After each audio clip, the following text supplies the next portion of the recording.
Hai, Assalamualaikum. Ketemu lagi dengan saya Aber Wijaya.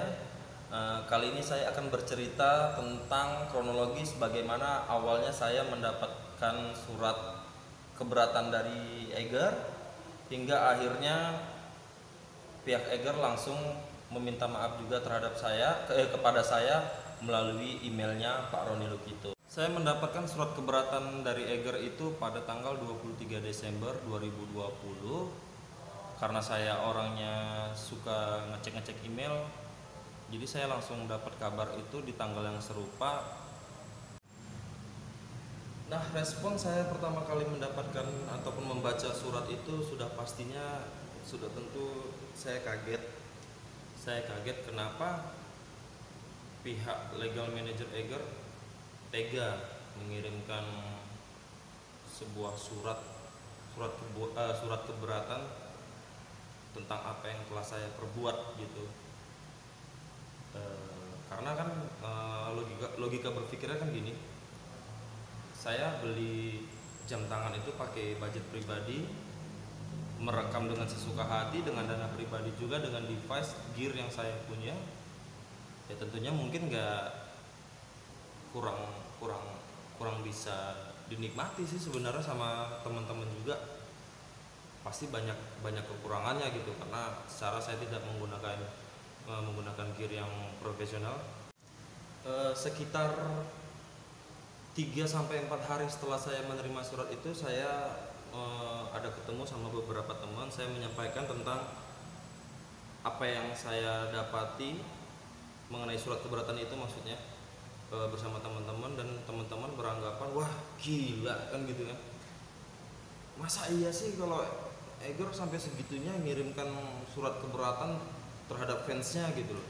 Ya karena beberapa dari mereka juga tahu banget bahwasannya tuh saya memang Eggerian udah cukup lama, sebagai Eggerian sudah cukup lama, dan mereka sempat berpikir gimana, ayo bro coba aja kita blow up gitu kan, kita blow up ke sosial media biar supaya diliputnya sama anak-anak media apa segala macam.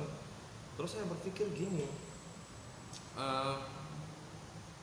kayaknya nggak dulu deh gitu loh, karena saya yang pertama tuh lagi sedang fokus sedang fokus produksi album musik saya, album perdana lagi. Dan yang kedua, saya tuh sebenarnya orangnya nggak mau ribet gitu. Saya memang tipe orangnya yang kalau bisa sih hindari konflik gitu kan, apalagi berbicara tentang brand ini tuh sebenarnya brand yang termasuk saya favoritin gitu untuk lokal brand kan gitu kan, dan saya juga mampunya masih bisa beli lokal brand. Nah, jadi saya berpikir udahlah gitu loh, ngapain lah dibahas apa segala macam. Cuma akhirnya kenapa saya blow up ke media itu waktu memang bertepatan dengan ketika saya main Instagram. Saya lihat, wah kok ada ternyata gitu YouTuber lain yang mendapati email serupa. Nah di situ saya berpikir, wah udah nggak iya nih, udah nggak beres gitu kan. Jadi begitu viral surat keberatannya YouTuber Mas Dunia Dian, saya itu kan rame tuh di sosmed, rame di Instagram, rame yang repost kasus tersebut gitu, surat keberatan tadi. Jadi saya ikut komen gitu bahwasanya saya juga kena gitu. Maka timbullah pertanyaan dari teman-teman netizen, mana buktinya kalau abang kena, mana buktinya kalau lu kena, apa segala macam. Akhirnya untuk menjawab pertanyaan itu saya post tapi dalam bentuk IG story gitu. Akhirnya mereka percaya.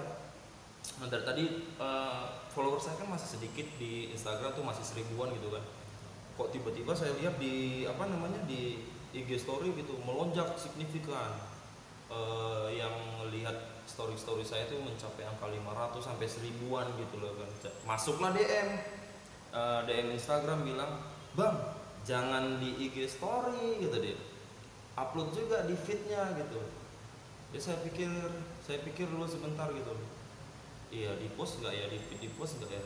Akhirnya saya post dan ternyata jadi bahan pembicaraan juga di kolom-kolom komentar di feed waktu surat keberatan itu saya post di IG kan. Ada yang bilang, saya kan bikin caption tuh, saya bilang di situ bahwasanya saya nggak akan mau review produk Eiger lagi, saya akan hapus video tersebut gitu loh.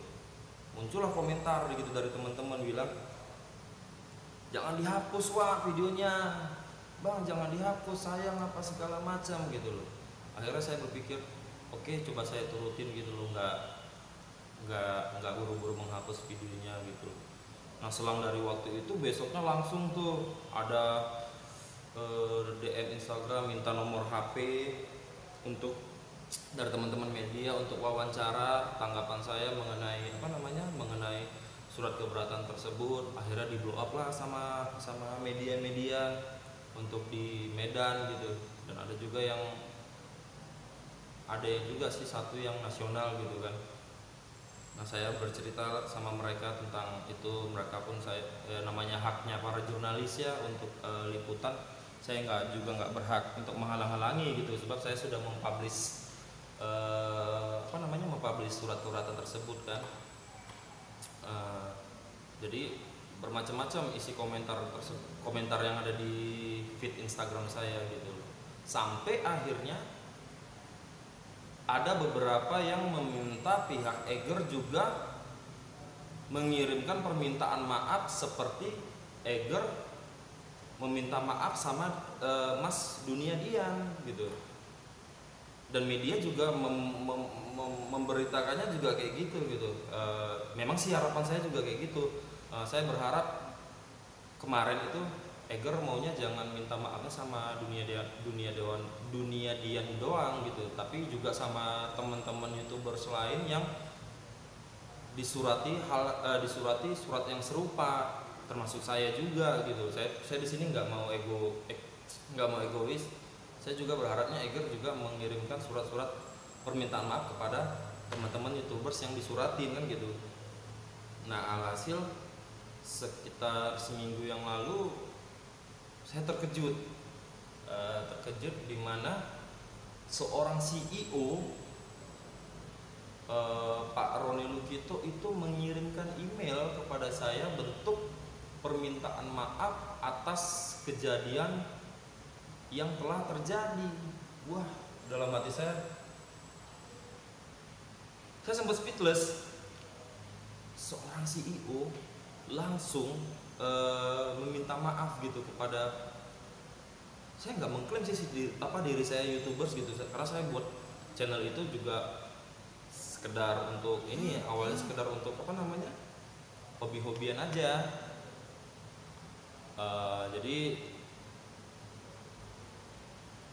Jadi shock saya kan,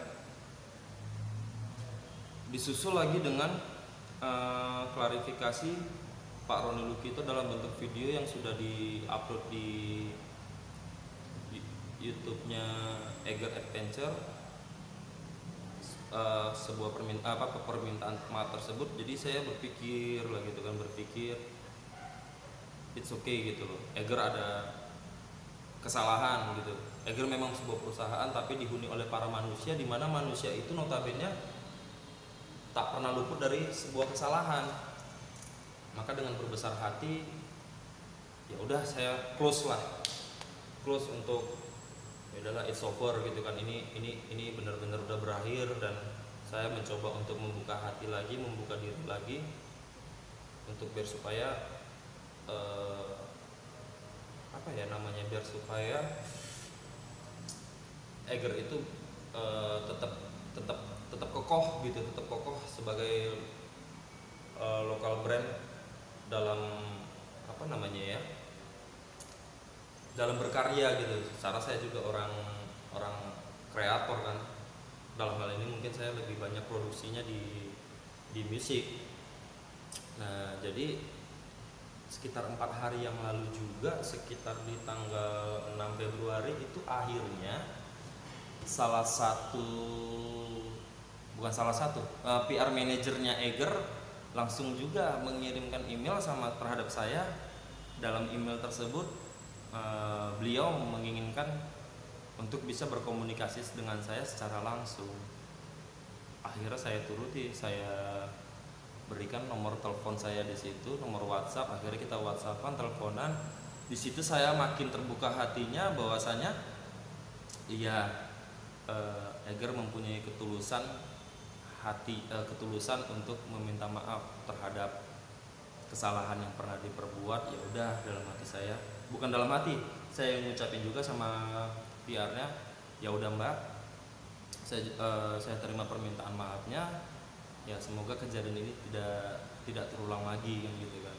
Nah sebelumnya juga itu memang, jadi kan saya di Eger Adventure Store di Medan itu di Jalan Setiabudi, saya kan sudah cukup lama langganan di situ sampai banyak memiliki teman yang gawe di situ, yang bekerja di situ.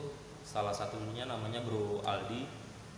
Itu Bro Aldi memang sewaktu saya lagi di titik berat kecewanya oleh Eger mengenai teguran surat itu, dia memang sampai akhirnya dia bilang, Bang, aku tahu apa yang abang rasakan, aku tahu abang pasti kecewa berat, cuman aku berharap, kata dia, semoga cinta lama bersemi kembali gitu dia. Dan ya udah sih, kalau aku pribadi memang udah close. Jadi di sini dalam video ini aku mau menyampaikan kepada teman-teman yang mungkin menonton video ini, yang kemarin sempat berharap bahwasanya Eger langsung menghubungin aku untuk meminta maaf. Alhamdulillah itu udah tersampaikan, sudah terselesaikan. Apa yang kalian harapkan, yang sama juga dengan saya harapkan, itu sudah terjadi, sudah terrealisasinya. Buktinya ada di sini, di dalam video ini ada juga capturean emailnya, email langsung dari CEO-nya Eger, Pak Roni Lukito, yang sudah sangat-sangat down to earth gitu meminta maaf terhadap, ya mungkin di sini saya memposisikan diri saya sebagai konsumen ya, konsumen namanya Eger. Dan saya juga meminta maaf kepada Eger apabila saya ada salah-salah kata, salah-salah ucapan. Tapi terus terang saya nggak ada niat bermaksud untuk menjatuhkan reputasi Eger, tidak gitu. Saya hanya speak up bentuk kekecewaan saya sebagai konsumen, sebagai Egerian. Harusnya kedepannya Eger semakin hati-hati dalam bertindak, semakin lebih merangkul kita nih para youtubers amatir ya amatir yang mungkin minim modal tapi pengen berkarya gitu loh, agak lebih diperhatikan gitu loh.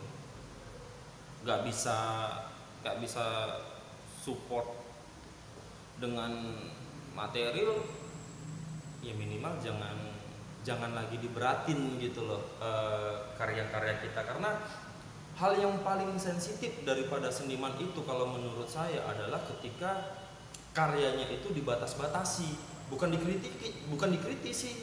Dikritik itu sudah pasti gitu loh, karena sebuah karya seni pasti menuai kontroversi antara pro dan kontra.